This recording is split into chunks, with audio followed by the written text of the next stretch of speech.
Olá, boa tarde. Começa agora o Manchetes Noticidade. A Guarda Municipal prendeu um homem em flagrante por porte ilegal de arma e tráfico de drogas na tarde desta quinta-feira na Vila Indaiá, em Várzea Paulista. Na casa dele foram apreendidos uma arma com munições, 200 porções de maconha e 45 frascos que a polícia suspeita ser de lança-perfume, além de uma quantia em dinheiro. O homem foi encaminhado para o Centro de Triagem de Jundiaí. Foi encontrado no bairro Carafá, em Votorantim, o carro usado na explosão de 9 caixas eletrônicos em 2 agências bancárias de alumínio. Segundo a polícia, dentro do veículo estavam mais de R$ 4.500 em dinheiro, além de 4 gavetas dos caixas eletrônicos. Do lado de fora, no chão, havia uma dinamite que foi detonada pelo Grupo de Ações Táticas Especiais, o GAT. Até agora, ninguém foi preso e o veículo foi guinchado. Bom, agora a gente muda de assunto e fala da morte, que é uma situação difícil e não costuma ser discutida entre as famílias. Por isso, uma especialista em Sorocaba trabalha com esta realidade. Em ritmo lento. É assim que a microempresa de salgados voltou a funcionar. O trabalho e a fé de Fernanda a ajudam na recuperação dia após dia, desde que ela seguiu para a Santa Casa e deu luz ao filho Lucas Emanuel. A gestação de 9 meses foi saudável e, mesmo assim, Fernanda voltou para casa sem o filho. Até agora, ela não teve resposta por parte da Santa Casa sobre o que realmente aconteceu. O caso foi parar no Ministério Público.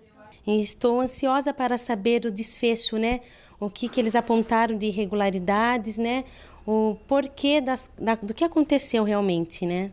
Em fevereiro, o Noticidade mostrou o problema. Fernanda sentiu dores do parto, foi internada, mas o bebê não voltou para casa. Morreu dentro da Santa Casa depois de sofrer paradas cardíacas. A família afirma que houve negligência por parte do hospital, onde Fernanda foi internada 26 horas antes do nascimento. A família acionou advogados e solicitou à Santa Casa todo o prontuário do dia do nascimento e também da morte do bebê. O documento foi entregue depois do prazo e com erros. Veio incompleto, né, a parte de que ele estava na UTI, que ele faleceu, a parte de óbito não estava em minhas mãos. Como se a criança fosse só mais um número na mortalidade infantil. E então isso dói. Dói muito porque ele foi tão planejado. Fernanda segue em luto pela perda do filho. Tiraram o meu direito de ser mãe por uma negligência, por um erro que agora ninguém quer assumir. A perda de um filho é uma das dores mais fortes, segundo esta psicóloga especialista em luto. A primeira dor seria a perda de uma mãe, né? Perder um filho ou uma filha. Em segundo lugar, o esposo, né, ou a esposa. Segundo a psicoterapia do luto, a tristeza desencadeada pela perda real ou simbólica dura em média até 2 anos. O luto, processo de aceitação, já foi considerado doença e, portanto, tratado como tal. É claro que o luto precisa ser expressado. Então, o choro, às vezes o recolhimento, a pessoa quer ficar um pouco sozinha, ela quer guardar alguns objetos relacionados à pessoa que não está mais aqui. Isso tudo deve ser respeitado. A gente precisa apoiar, precisa dar suporte. Nós não podemos esquecer que, por ser um processo que leva até 2 anos, né, a gente não pode abandonar essa família. Além da dor de enterrar o filho logo após o nascimento, Fernanda sofre ainda com a falta de apoio do poder público. Não é fácil, além de você passar pela perda que foi, ainda você não ter essa ajuda, esse auxílio que eu esperava que eu ia ter. Amanhã é dia da conscientização da violência contra o idoso e algumas atividades marcam a data em Sorocaba. Os ônibus rosa e azul estão estacionados na praça. Oportunidade para a população receber orientações sobre doenças sexualmente transmissíveis e para fazer exames. Quem passar pela Praça Coronel Fernando Prestes, no centro, pode aferir a pressão e medir o índice de glicemia do sangue.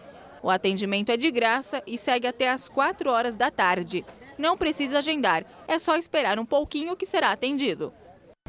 Foi confirmada na noite de ontem a 5ª morte pela gripe H1N1 em Jundiaí.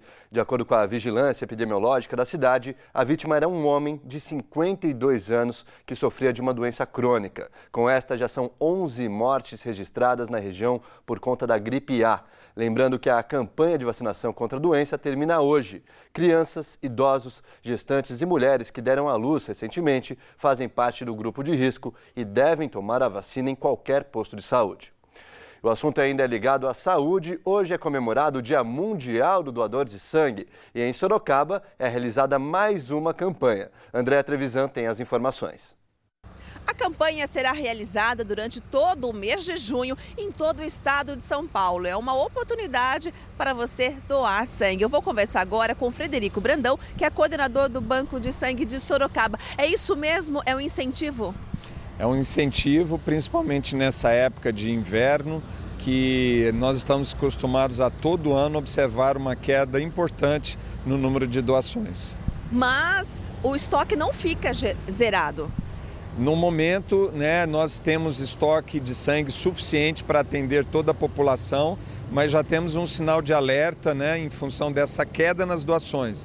Por isso é importante que as pessoas nos procurem, realizem sua doação, para que não haja problema no abastecimento de sangue. Quem pode doar sangue? Todo mundo que tiver com boa saúde, mais do que 50 quilos de peso, entre 16 anos e 67 anos de idade, é um potencial doador de sangue. Uma das dúvidas é: precisa estar em jejum? Não, você não deve estar em jejum para realizar a doação de sangue. Tome o seu café da manhã, faça uma alimentação leve, ingira bastante líquidos, água, que isso também ajuda. Agora, qual o tipo de sangue mais utilizado? Mas todos os tipos são bem-vindos. Você, independente do seu tipo, é importante a sua doação, mas o que nós mais utilizamos são os sangues do tipo A positivo e O positivo, que são os mais que temos mais necessidade. Em Sorocaba, qual é o horário de atendimento? O hemonúcleo funciona das 7h30 às 12h30, de segunda a sábado. Ok, obrigada pelas informações. O endereço do hemonúcleo em Sorocaba é na Avenida Comendador Pereira Inácio, número 564. E a gente continua a falar sobre doação de sangue. Você vai ver agora na reportagem feita em Jundiaí que este simples gesto de amor e solidariedade é possível salvar muitas vidas. O procedimento começa assim. A pessoa pega a senha e faz um cadastro. Depois vai para a triagem hematológica, onde os profissionais conferem a pressão arterial, temperatura, glicemia e anemia. Depois de alguns minutos vai para a triagem clínica. Toda a informação é sigilosa. Depois vai para a sala de doação. Eu nunca havia doado sangue e aproveitei o Dia Mundial para fazer minha parte. Todo o procedimento dura entre 5 e 10 minutos. De cada doador é coletado aproximadamente meio litro de sangue, que pode ajudar até 3 pessoas. Cristiane é doadora assídua aqui na Consan. Ela afirma que o gesto é simples e muito gratificante. Eu me sinto bem, saber que eu estou ajudando outras pessoas. O perfil do doador está mudando. Antigamente, as mulheres representavam apenas 20% dos doadores. Agora, o número mais que dobrou, 50%. Mas, infelizmente, a população que doa sangue frequentemente no país não chega a 2%. Então, a sua contribuição é muito importante e quase não há restrições. Pessoas dos 18 aos 68 anos de idade podem doar sangue frequentemente, Adolescente dos 16 aos 18, é claro, com a permissão dos pais e com o pai junto, Aí, se o pai quiser doar sangue também não há nenhum problema. O gerente médico fala também sobre o tipo de sangue que mais precisam. O tipo necessário de sangue é o seu tipo, Parabéns a Mariel, que doou vida. E o cinegrafista dela, o Wellington Ribeiro, também fez a doação. Não apareceu na reportagem, mas parabéns para ele também. A sexta-feira é de sol e calor na região. Confira agora como fica o clima em outras cidades.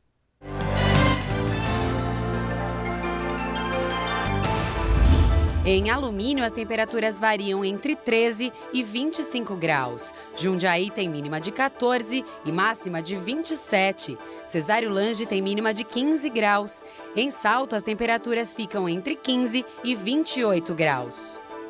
Agora um recado aos moradores de Sorocaba. O SAI, o Serviço Autônomo de Água e Esgoto, informa que no próximo domingo, dia 16, a distribuição de água vai ser paralisada nos bairros Júlio de Mesquita Filho, Piazza de Roma, Jardim Tulipas, Santa Bárbara, Montreal e Vanelville. A paralisação é necessária para a manutenção no sistema elétrico de bombeamento, que deve ser feita entre as 8h30 da manhã até as 2 horas da tarde. O SAI recomenda que os moradores economizem água até que o sistema seja normalizado.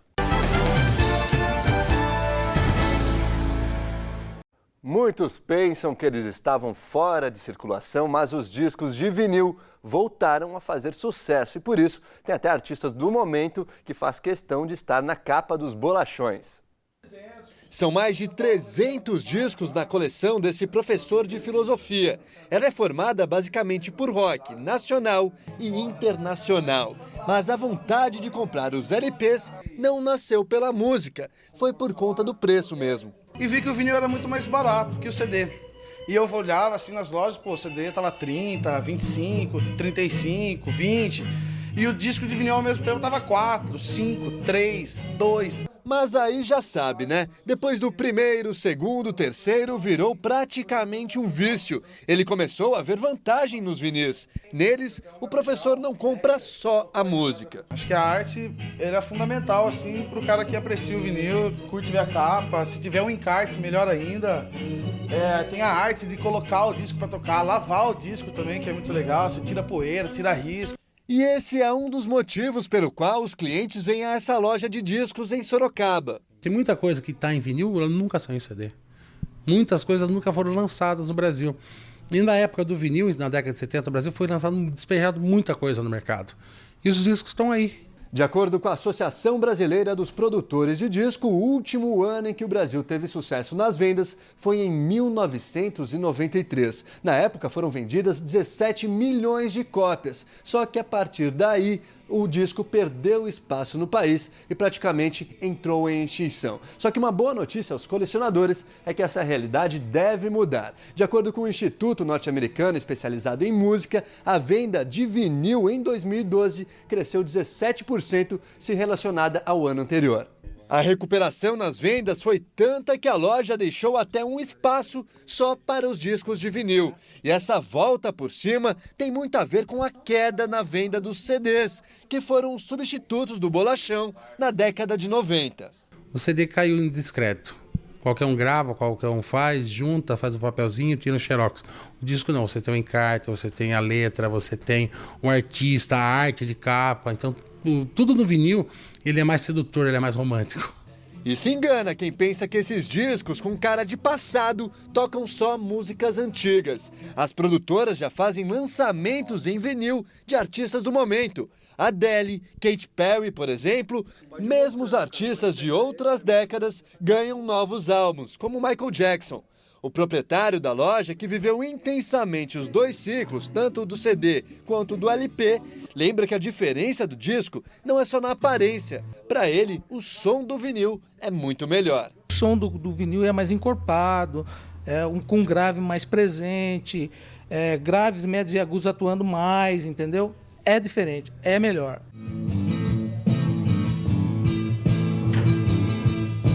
E falando em som, até quem vive dele já trocou o computador das músicas digitais pelos LPs. Já vi minha aprendiz estendendo a mão, cigarro, em me dá um cigarro. Me identifiquei bem com isso daí, comecei a comprar mais discos, eu já tenho em torno de uns 500 discos, mais ou menos. E a galera, você sentiu diferença? Sim, a galera curte, tem muita gente que nunca ouviu o som analógico, né? Já cresceu ouvindo o som digital. Então sente a diferença, né? E quem diria que um dia os vinis voltariam?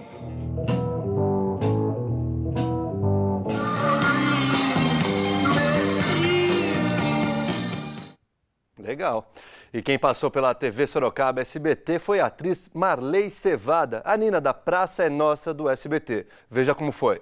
De forma bem-humorada, a atriz animou os funcionários da emissora. Mas não é só o tio Jorge. Eles são um ser humano. Um ser humano lindo.